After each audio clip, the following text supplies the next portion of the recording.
¿Sabían ustedes que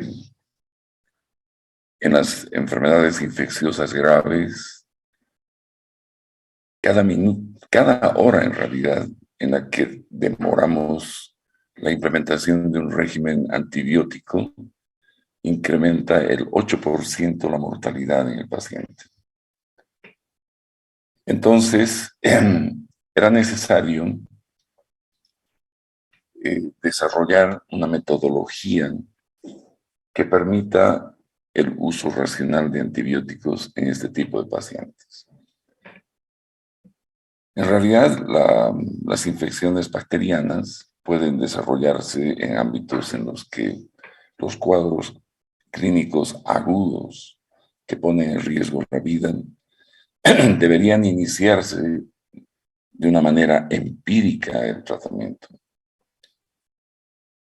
Esos cuadros en los que o ya sea la agresividad o la virulencia de la bacteria o las condiciones disminuidas inmunológicamente al paciente.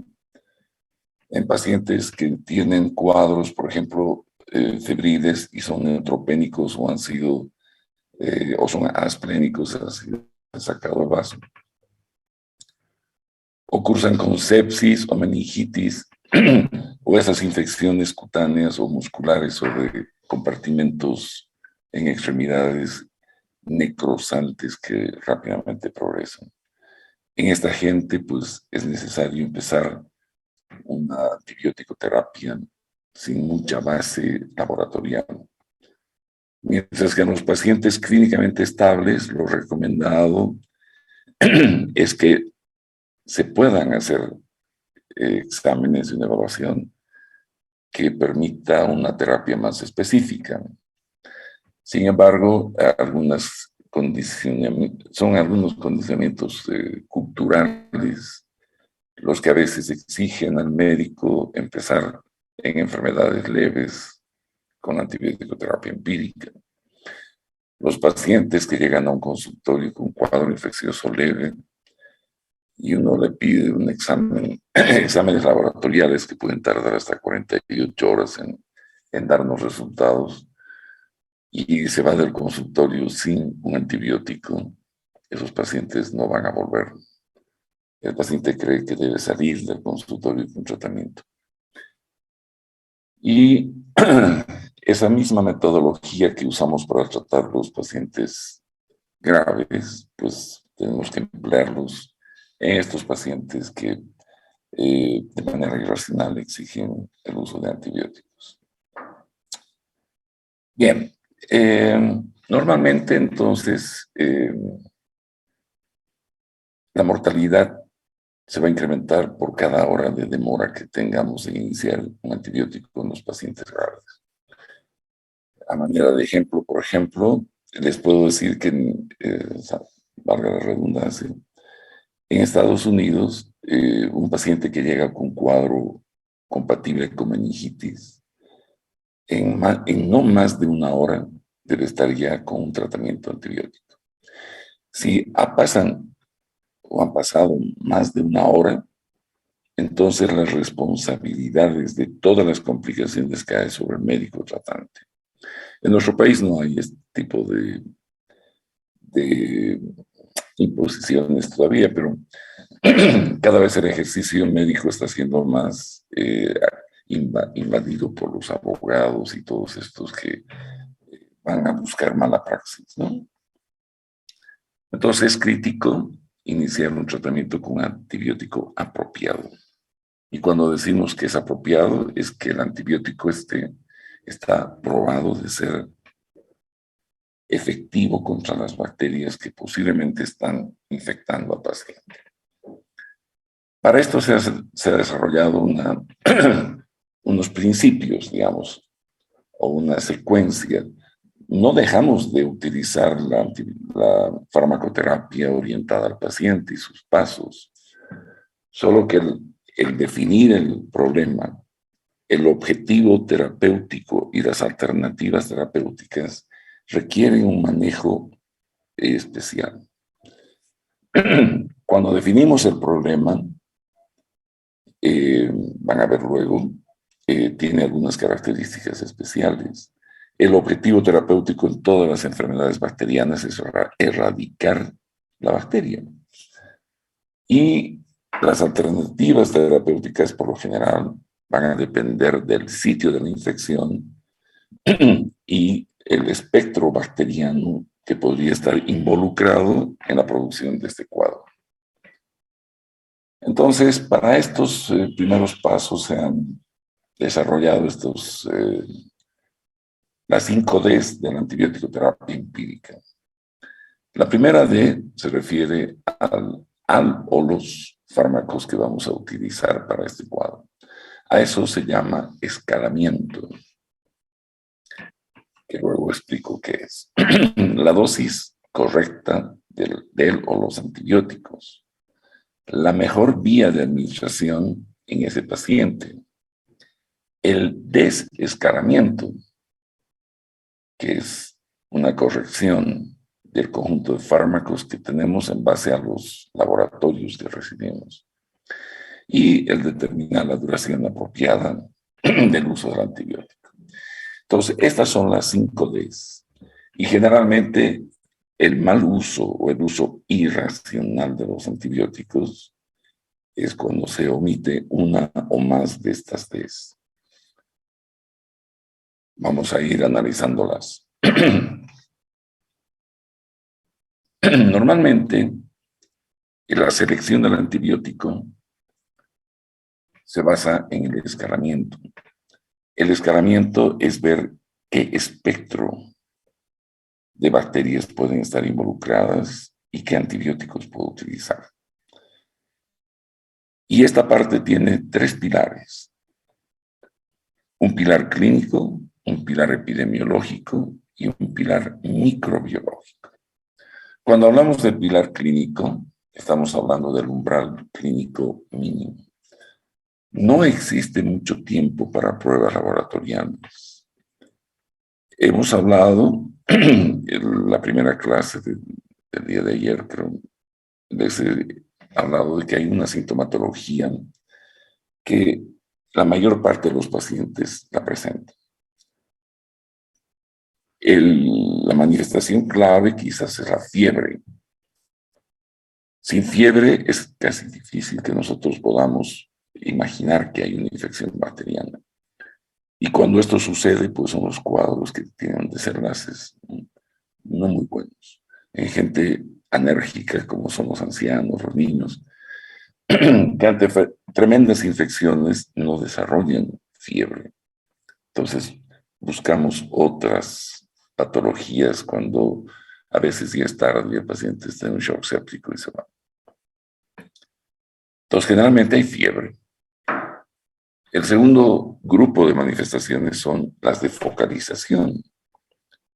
Necesitamos tener alguna manifestación del sistema o el órgano o el tejido infectado para poder decir hay una infección en tal lugar. Y el tercer grupo de manifestaciones clínicas y en las que a veces el estudiante centra su atención son las manifestaciones constitucionales o inespecíficas que se llaman, que acompañan a todo cuadro infeccioso. La astenia, la anorexia, el decaimiento, el escalofrío, toda esta sensación de quebrantamiento corporal, que no son específicas. En base a eso no podemos hacer diagnóstico. Y no nos vamos a centrar en esas manifestaciones porque no nos van a llevar al diagnóstico. Entonces tenemos que tener fiebre y alguna focalización que nos permita, según la medicina basada en evidencias, decir esto se trata de una meningitis, por decirles, mientras no demuestre lo contrario, porque tengo el umbral clínico mínimo, que son esto y esto y esto. ¿No? Cada patología tiene su umbral clínico mínimo. Y dependiendo de este diagnóstico, de esta impresión diagnóstica inicial, tenemos que obtener muestras para exámenes y determinar si vamos o no a emplear un tratamiento empírico. Normalmente, en en en todos los reportes de infecciones, en las revistas que hacen con la recolección, los centros de enfermedades infecciosas, nos dan permanentemente un panorama epidemiológico de qué bacterias están implicadas con ciertas infecciones. En este cuadro, y como este cuadro, ustedes van a encontrar muchos, en los que básicamente pues la cosa se repite aquí en Europa, en Estados Unidos, en Australia. La meningitis va a tener algunas bacterias que comúnmente son las que están produciéndola. Y así cada una de las enfermedades infecciosas más importantes tienen un conjunto de bacterias que por lo general son las que producen la infección. Esto se llama pilar epidemiológico. Una vez que tenemos el pilar clínico y sospechamos una meningitis, vamos a pensar en qué bacterias podrían estar implicadas ahí.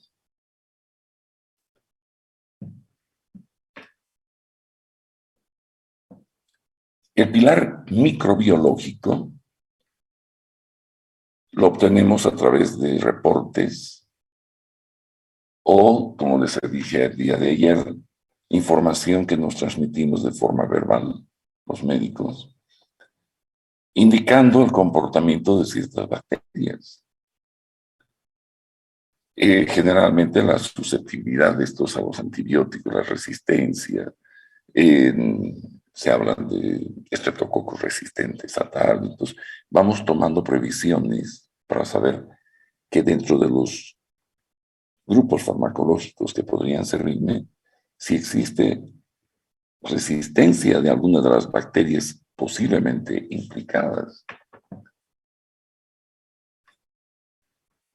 Lo ideal sería identificar el microorganismo, pero lamentablemente eso solo hacemos a través de cultivo en nuestro país y tarda pues entre lo más rápido, quizás 48 a 72 horas, ¿verdad? Y no podemos esperar a veces porque la condición del paciente puede empeorar y necesitamos empezar una terapia empírica, ¿verdad?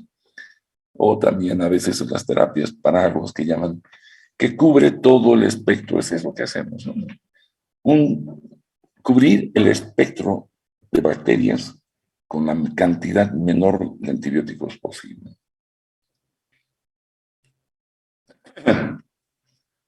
Además, el pilar epidemiológico que hemos hablado va a estar relacionado al sitio de infección y esto hay que tener en cuenta siempre. Está en la meninge, sí, en la meninge hay tales bacterias, pero no nos olvidemos que la barrera hematoencefálica impide el paso de ciertos antibióticos. Entonces, no todos los antibióticos que son efectivos, por decir, contra el meningococo, van a ser útiles porque tienen que primero tener la posibilidad de penetrar al sistema nervioso. El pilar microbiológico nos va, además de lo que he mencionado, nos va a hablar de susceptibilidad y resistencia al antibiótico. Y sobre todo, si el paciente ha tenido exposiciones a antibióticos previamente. No es lo mismo una meningitis en un paciente que no ha estado expuesto a un centro médico o ha tomado antibióticos 1 o 2 meses antes de que le dé meningitis. Porque las bacterias que la producen están normalmente en el microbiota de la faringe, de los oídos, de la nariz, y desde allá donde se diseminan y llegan a las meninges. Tenemos que saber si hay alguna colonización conocida en el paciente, si ha estado expuesto a servicios médicos, si él ha ido a un hospital o ha estado en un consultorio donde se atienden cierto tipo de pacientes en las que podría haber contraído una bacteria resistente. Y esto van a ver ustedes en la práctica con sus docentes, que muchas veces tenemos que optar por decisiones terapéuticas diferentes cuando el paciente nos cuenta una historia de haber acudido a servicios médicos o haber tomado antibióticos previamente. Y obviamente hay patrones locales de resistencia a los antibióticos. Los que más trabajan en esto son los pediatras y nos dan muy buena información porque En medicina de los adultos tenemos muy poca información de esto. Este es un ejemplo. Vamos a suponer que el pilar clínico, el paciente tiene fiebre, confusión y rigidez de nuca. Este es el pilar, o es el espectro, el umbral clínico mínimo. Para pensar que el paciente tiene una afección de las meninges, tiene que tener una fiebre elevada, tiene que tener alteración de la conciencia y una rigidez en el cuello. Entonces pienso que tiene posiblemente una meningitis. Entonces pienso, ¿cuál es el pilar epidemiológico? ¿Qué bacterias podrían estar ocasionando esto? Y hay pues unas tablas que es por edades, ¿verdad? Entonces vamos a suponer que hay un problema por acá. Entonces estas son las posibles bacterias que podrían estar ocasionando el problema. Y esto creo que estas X no deberían estar aquí, pero bueno. Vamos a suponer que todas estas bacterias probablemente estén presentes en el paciente. Lamento mucho, este slide debía estar después. Sin esto, no tomen en cuenta, voy a cambiar el orden para entregarles los slides, pero no quiero que tomen en cuenta estas X ni este remarco que he puesto acá. Vamos a suponer que todas estas bacterias son probablemente la causa de esta meningitis. Entonces tengo que pensar qué antibiótico me puede cubrir todo esto. Normalmente las cefalosporinas de tercera generación que cubren gram positivos y negativos podrían cubrirme un conjunto de ellas, pero no todos. La Listeria monocytogenes, por ejemplo, no es sensible a las cefalosporinas. Solo funciona con la ampicilina. La ampicilina es el único antibiótico que puede eliminarme de forma efectiva la Listeria monocytogenes, que está presente en los extremos de la vida. Como pueden ver acá, la Listeria monocytogenes está en gente de más de 50 años y gente que tiene meses de vida. Entonces, esto ya me está obligando a utilizar, por ejemplo, el escalamiento sería utilizar una cefalosporina de tercera generación, como la ceftriaxona, asociada a la ampicilina, si es que pienso que el paciente está en uno de los extremos en las que tendría que asociar la ampicilina. Y la próxima pregunta es la microbiología. ¿Hay alguna de estas bacterias que demuestra resistencia a alguno de los antibióticos que estoy queriendo usar? Pues sí, el Streptococcus pneumoniae es una de las bacterias que más resistencia ha desarrollado para los beta-lactámicos. Y las cefalosporinas son del grupo de los beta-lactámicos. Entonces voy a tener que asociar ¿a qué? A la vancomicina, un glucopéptido que es efectivo contra estas bacterias gram positivas y es efectivo especialmente cuando estas bacterias producen enzimas que destruyen a las cefalosporinas o han mostrado resistencia por otra forma. Entonces el escalamiento tendría que cubrir con 3 antibióticos.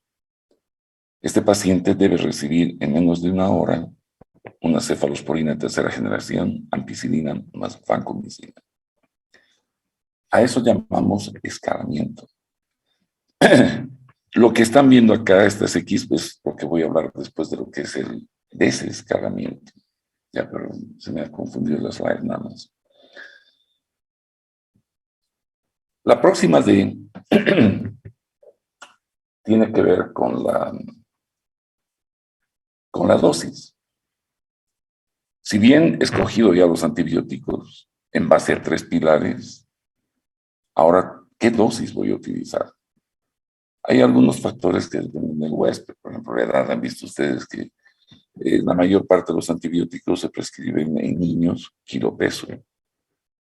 Antes hacíamos pues una transpolación de dosis de adultos a niños y se han matado muchos niños a consecuencia de esto.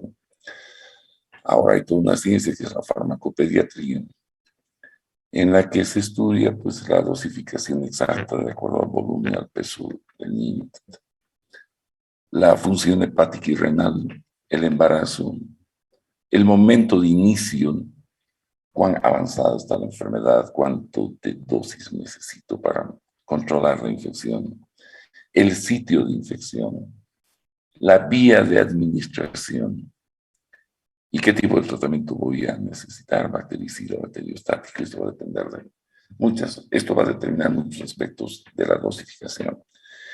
Y también la severidad y la trayectoria de la enfermedad. Y sobre todo cuando estamos hablando de beta-lactámicos, hay que investigar, sobre todo todos los antibióticos, pero en especial los beta-lactámicos están asociados a cuadros de alergia tipo 1, en la que el shock anafiláctico pues cobra vidas cuando no estamos preparados para manejar. Hay riesgo incrementado también y hay que ver la dosis cuando la función renal, por ejemplo, es inestable, ¿vale? Están hablando con el doctor Peralta cuando han hablado sobre la individualización de la farmacoterapia. Dependientes del organismo, del microorganismo, porque hemos visto la dosis en función de algunos aspectos del paciente, aspectos de la bacteria que pueden determinar la dosis, pues los patrones de sensibilidad, los resultados de los cultivos, el antibiograma. El antibiograma normalmente nos muestra la concentración inhibitoria y la bactericida mínima. Y en base a eso se pueden sugerir o pueden haber cambios en la dosificación. La vía de administración, que es otra de las Ds, cuando los pacientes tienen infecciones graves, se prefiere siempre hospitalizar y usar la vía intravenosa. La terapia oral es ideal en pacientes ambulatorios que tienen cuadros menos urgentes y, sobre todo, la vía también va a depender cómo llegamos al lugar de la infección. Algunas veces se tienen que utilizar vías parenterales para lograr concentrar el antibiótico en ciertos espacios corporales donde no llega fácilmente el antibiótico. La terapia siempre va a ser guiada en función a los órganos evolutorios, ¿no? Cómo está la función renal y hepática, que son los determinantes, por lo general, de cambios o precauciones en la dosis. Y las interacciones con otros medicamentos. Van a ver ustedes que hay problemas al combinar dos antibióticos en un mismo frasco de suero, porque pueden haber precipitaciones, alteraciones en su comportamiento del fármaco, ¿no? Por acción con otros fármacos. Y también la coadministración de fármacos puede dar lugar a interacciones dentro del cuerpo humano. Entonces, hay que tener cuidado de estas cosas y sobre todo tener en cuenta la vía que vamos a utilizar. Este es lo que debería haber sido el primer slide, me he confundido simplemente. Este es cuando hacemos el desescalamiento, es la próxima D. ¿Qué significa desescalar? En el escalamiento hemos visto que voy a utilizar 3 antibióticos. Una cefalosporina, la vancomicina y la ampicilina, por decir, porque estoy con un cuadro, digamos, en un hombre de más de 50 años. Entonces, cuando llegan los resultados del laboratorio y me dicen, por ejemplo, como han visto ustedes en ese slide que lo voy a poner en su sitio, nos reporta que hay hemófilos influenza y que es sensible a la cefalosporina. Entonces voy a quitar la vancomicina y voy a quitar la ampicilina. Si no hubiera, imagínense ustedes que el paciente tenga una infección por neumococo resistente a la cefalosporina y nosotros solo le hemos dado cefalosporina. Pues se va a morir. Estamos protegiendo las posibilidades con antibióticos. A eso se llama escalamiento. Y cuando nos llegan los resultados, vamos a quedarnos con el antibiótico específico, el útil. A eso llamamos desescalamiento.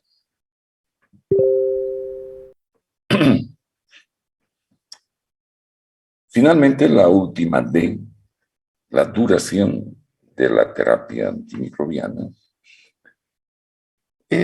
La idea es utilizar el menor tiempo posible, pero con la seguridad de que se ha erradicado la bacteria, ¿verdad? El tratamiento normalmente en las no complicadas, pues hay que llevarlo al paciente hasta que esté afebril. Si hay complicaciones o son enfermedades, por ejemplo, como estas, la endocarditis, la artritis séptica, la osteomelitis, etcétera, requieren terapias prolongadas por la zona donde infectan y la resolución del problema que es mucho más lento, ¿no? Pero cuando no son complicadas, basta que el paciente esté afebril y continuar unas 72 horas de antibiótico terapia es suficiente. Hay algunos cuadros, como el que he conseguido, que muestran más o menos los tiempos de duración promedio de los casos infecciosos más comunes. Vean, los más prolongados de necesidad de antibióticos son la osteomelitis, la artritis séptica, están las endocarditis. Luego, por lo general, oscilan entre 5 y 14, 20, 21 días, ¿no? Eso va a depender de la ubicación de la infección, de la gravedad y en cuánto tiempo. En 72 horas el paciente debía estar afebril. Normalmente consideramos que si en 72 horas el paciente no está febril, o te has equivocado de diagnóstico, o te has equivocado de tratamiento.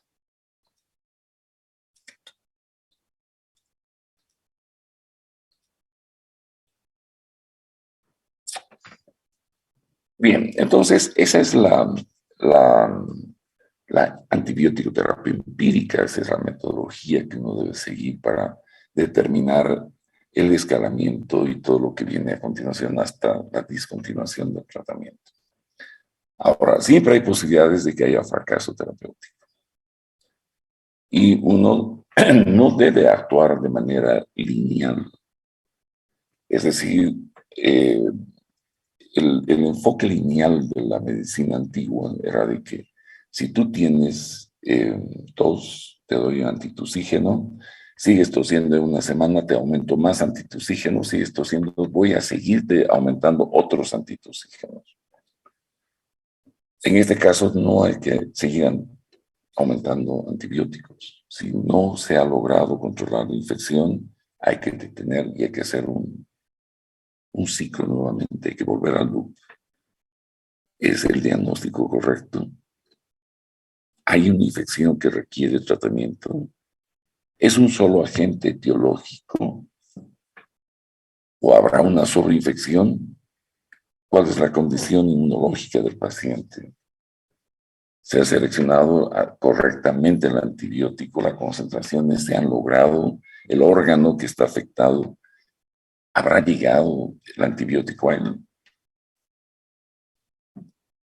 Entonces son preguntas que uno debe realizar y debe a veces detener el tratamiento, esperar 48 horas y volver a empezar.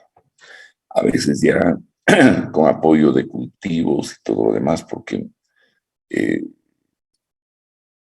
ya no es un cuadro simple, ya hemos dado antibióticos, no ha habido respuesta y necesitamos el apoyo laboratorial donde esté la infección. Hay algunas condiciones que hay que tomar en cuenta, especialmente los pacientes estos inmunodeprimidos, ¿no? Hay infecciones que normalmente no se presentan en la población normal. Hay infecciones oportunistas, como en el caso del VIH-Sida, los pacientes que reciben trasplantes, los pacientes que son sometidos a quimioterapia, La quimioterapia es una destrucción celular no solo de las células tumorales, sino también de las células sanas. Los pacientes que toman glucocorticoides, esto les ha debido hablar el doctor Carmen Montes, una de las complicaciones es justamente la inmunosupresión en una terapia crónica con glucocorticoides. Los pacientes que tienen neutropenia, los neutropenios, los neutrófilos, ustedes saben que son la primera línea de defensa, ¿no? Si no hay neutrófilos, entonces no va a haber una respuesta erradicatoria del organismo hacia las bacterias. Entonces necesitamos utilizar antibióticos de amplio espectro, cubrir y generalmente bactericidas para asegurarnos de una erradicación bacteriana efectiva. En el embarazo no existe ninguno de estos antibióticos que sea clase A. Si ustedes han debido ver con el doctor Peralta, en la individualización de la farmacoterapia, el embarazo y la lactancia son dos aspectos que hay que tomar en cuenta. En el embarazo hay una clasificación de los fármacos en función a la posible fetopatía que puedan producir. La clase A es cuando se ha demostrado que no existe ningún riesgo de usarlos en el primer trimestre ni tampoco en lo que continúa del embarazo. Pues no hay, ninguno de los antibióticos pertenece a la clase A. La mayor parte son considerados como clase B, bueno, donde están generalmente los beta-lactámicos, que no hay riesgo para el feto, ¿no? Aunque no hay estudios que lo demuestran, pero el uso en mujeres embarazadas no ha mostrado alteraciones. Otros pertenecen a grupos, a clasificaciones mucho más complicadas, porque las tetraciclinas, las fluoroquinolonas están contraindicadas en el embarazo porque se ha demostrado que son fetopáticas. Igual que las sulfonamidas y los aminoglucósidos y demás. Bueno, y hay algunos de ellos que además se excretan por la leche materna. Entonces, no se pueden dar en mujeres que están dando de lactar. Han visto ya la terapia combinada tiene que ver con el espectro de bacterias que quieres eliminar. Si hubiera un solo antibiótico que elimine todo el espectro del órgano que está afectado, pues eso es lo mejor. Pero, por lo general, se requieren en esas infecciones complicadas pues, más de un antibiótico. Y algunas veces lo que se busca es proveer sinergismo. Hay casos de antagonismo en que seguramente vamos a ir estudiando poco a poco esto, quizás la próxima, no, sí, quizás la próxima clase. Y sobre todo, la terapia combinada orientada a impedir la resistencia de estas bacterias hacia los antibióticos, como han visto, por ejemplo, en el tratamiento de la infección del Helicobacter pylori y la tuberculosis es otro ejemplo de uso de múltiples fármacos para evitar resistencia, ¿no?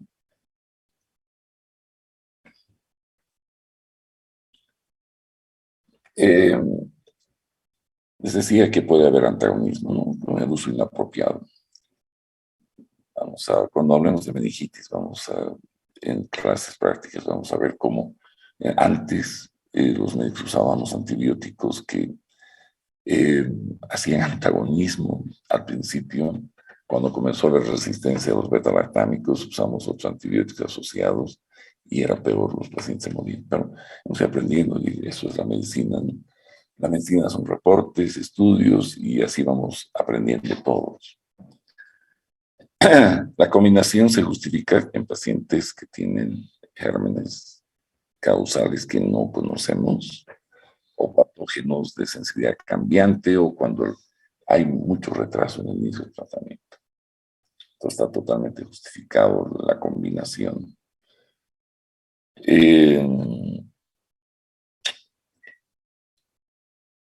La fiebre de origen desconocido requiere generalmente de antibióticos como los carbapenémicos, que son los que tienen un espectro enorme contra bacterias gram positivas, negativas y anaerobias, etc.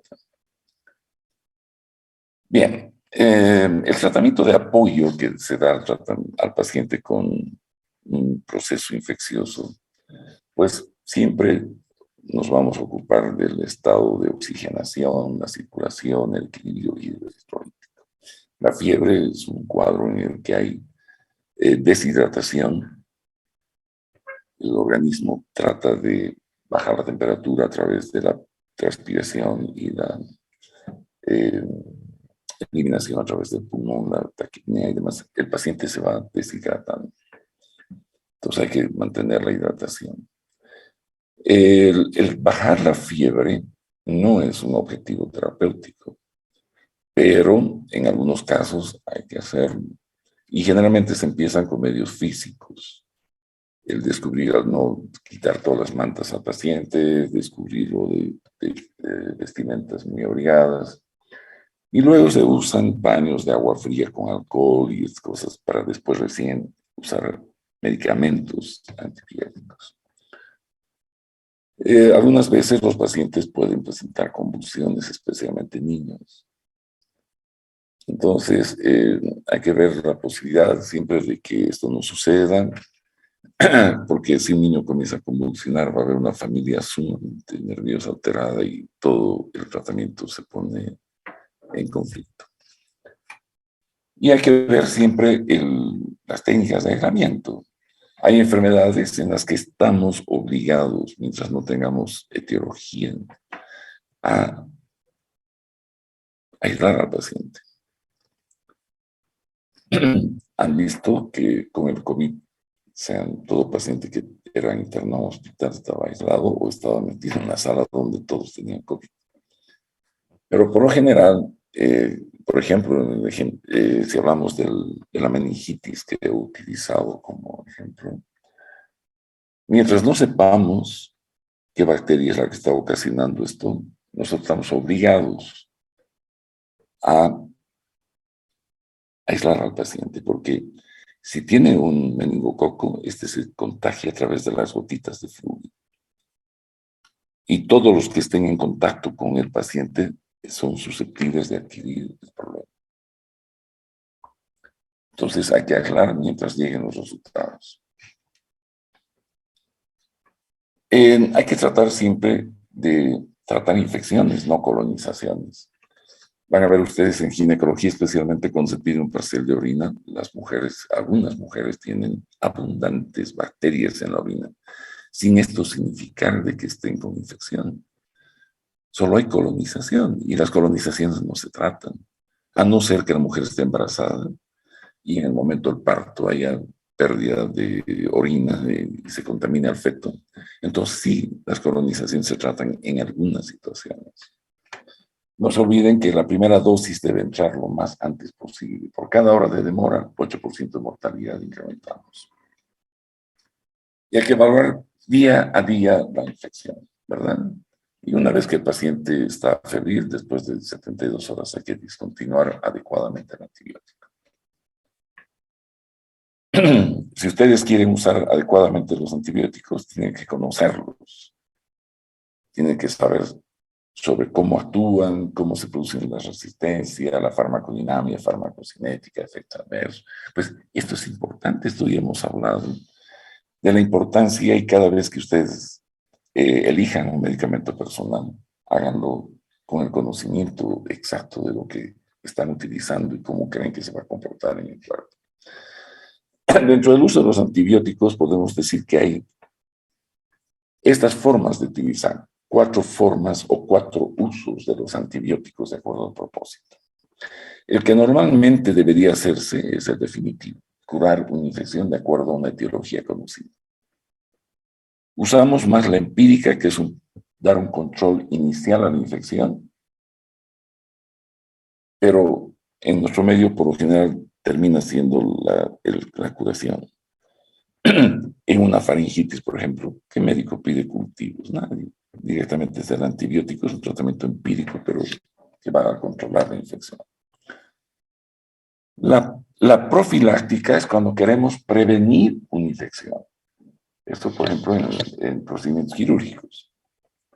Se le da un antibiótico al paciente para que al cortarle la piel y demás no se infecte de él. Y la preventiva es cuando sabemos que un paciente tiene una bacteria, un germen, y queremos abortar la infección.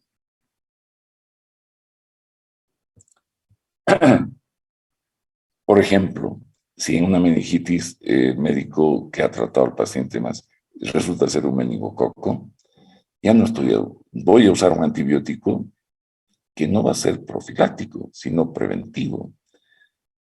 Ya tiene el meningococo, el médico que ha tratado tiene el meningococo y está yendo hacia una infección de las meninges, entonces vamos a abortar esos preventivos.